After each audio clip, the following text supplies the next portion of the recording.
My name is George, and I work as an electrician. My job involves installing, maintaining, and repairing electrical systems in homes and businesses. I most often start work at 7:30 a.m. and finish at 4 p.m., but my hours can vary. The first thing I do when I wake up is have a look at my schedule for the day. It's normal for me to work on several different jobs in a single day. In fact, I can spend up to an hour traveling from job to job in my van.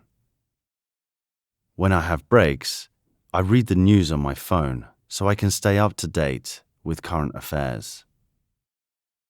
If I don't have to work late, I get home before my partner, which means I can start getting food ready for the whole family.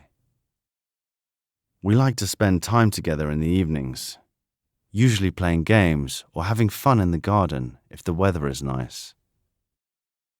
At the weekend, I typically work on DIY projects around the house.